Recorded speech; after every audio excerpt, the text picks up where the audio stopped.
रजस्सामानजिघ्नरे छन्दांशजिघ्नरे तस्मात् ब्राह्मणोऽस्य मुखमासीत् बाहो राजन्यकृतः वरो तदैश्च यद्वैश्यः सत्तायै नमो नमः।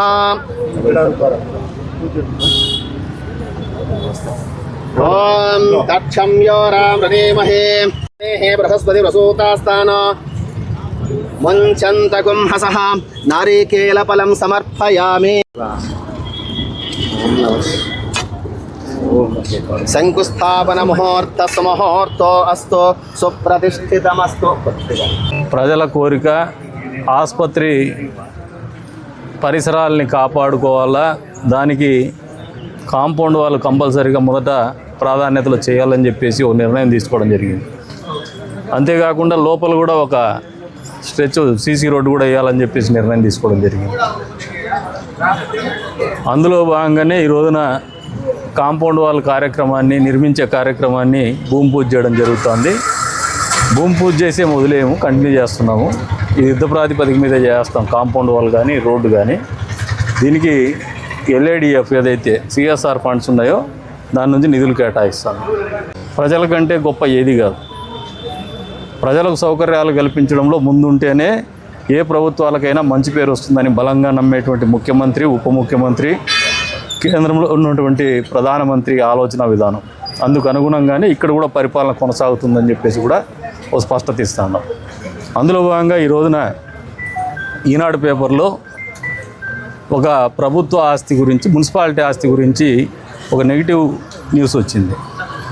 ఇందుకు వెంటనే స్పందిస్తూ స్థానిక ప్రజాప్రతినిధిగా నేనే కలెక్టర్ గారికి ఓ లెటర్ రాస్తున్నాను, దీని మీద పూర్తి స్థాయిలో దర్యాప్తు చేయమని చెప్పేసి. ఒకవేళ ఇది రాజకీయ దురుద్దేశంతో చేసినటువంటి రాతలైతే ఎంక్వైరీ తర్వాత వచ్చే వాస్తవాలను బట్టి నిజంగా అవినీతి కానీ లేదు మున్సిపల్ ఆస్తులు అన్యాక్రాంతమైనా కూడా మేము చర్యలు తీసుకుంటాం సంబంధిత అధికారుల మీద.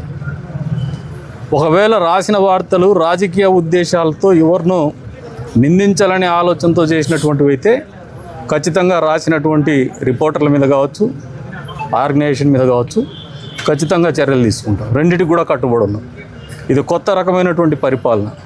ఒక ప్రజలకు పారదర్శకత, గుడ్ గవర్నెన్స్ అందించాలనే ఆలోచనతో పనిచేస్తున్నాం. ఎక్కడ అవినీతికి పాల్పడం, ఏ అధికారుల దగ్గరైనా ఒక గ్లాస్ మంచినీళ్ళు తాగేటువంటి ఎమ్మెల్యేలు లేరు ఇక్కడ. అవసరమైతే మా జోబులో డబ్బులు ఖర్చు పెట్టి మరీ చేస్తాం. అంతేగాని జవాబుదారీగా ప్రజలకు ఉంటాం, ప్రజలకు ఒక నమ్మకాన్ని కలిగిస్తాం. ఏదంటే అది మాట్లాడే వాళ్లకు, ఏదంటే అది రాసే వాళ్లకు మా ఈ ఆలోచన అర్థమైతే ప్రజాస్వామ్యం బతుకుతుందని అనుకుంటాను. ప్రజల కోసం పనిచేసేవారు, నియోజకవర్గ అభివృద్ధి కోసం పనిచేసే వాళ్ళకి ఊతమిస్తుందని నమ్ముతున్నాను. దీంట్లో కలెక్టర్ గారే కాంపిటెంట్ అథారిటీ. ఇంకా అవసరమైతే వాళ్ళు ఏదన్నా కావాలంటే కూడా వాళ్ళు ఎవరిదన్నా మెన్షన్ చేసిన వాళ్ళ చేతనైనా, అంటే ఒక నిజంగా ఒక దర్యాప్తు సంస్థ ఏదన్నా వాటితో చేయించమన్నా కూడా వారికైనా లెటర్ రాస్తారు. మాకు ఎక్కడా లాభాపేక్ష కానీ, వ్యక్తిగత లాభాపేక్ష కానీ, ప్రభుత్వ భూములు లేదంటే ప్రైవేట్ ఆస్తులు లేదు మున్సిపాలిటీ ఆస్తులు ఇటువంటి వారి మీద ఎక్కడ మమకారం కానీ, అధికారాన్ని అడ్డం పెట్టుకొని చేసేటువంటి అవకతవకలు కానీ పాల్పడం.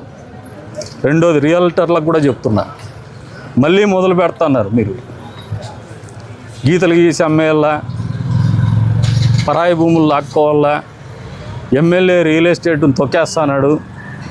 ఎమ్మెల్యే నిజంగా ఇండస్ట్రియల్ స్టేటస్ ఉన్నటువంటి రియల్ ఎస్టేట్కి ఎప్పుడు వ్యతిరేకం కాదు ఈ ప్రభుత్వం. రియల్ ఎస్టేట్ ఇండస్ట్రీ పేరు మీద మోసాలు చేసి, అంటే బ్రోకర్లకి, మోసగాళ్ళకి ఉక్కు పాదంతో అణిచివేస్తాం. తస్మాత్ జాగ్రత్త. పారిశ్రామికంగా మీరు డబ్బులు పెట్టి నిజంగా సరైనటువంటి అనుమతులు తీసుకొని సంబంధిత సంస్థల ద్వారా, ప్రభుత్వ సంస్థల ద్వారా, ప్రభుత్వ రంగ సంస్థల ద్వారా మీరు చేస్తే ఇంకా చిన్న చిన్న సమస్యలు ఏమైనా ఉంటే మేమే కావాల్సింటే సరిది మీకు సపోర్ట్ చేస్తాం.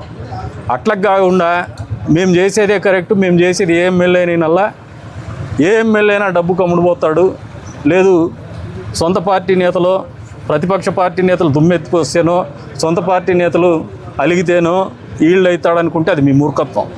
అటువంటి దానికి ఓడి ఈళ్ళుగా ప్రజలు నమ్ముకొని కార్యకర్తలు నమ్ముకొని రాజకీయాల్లో ఉన్నాం.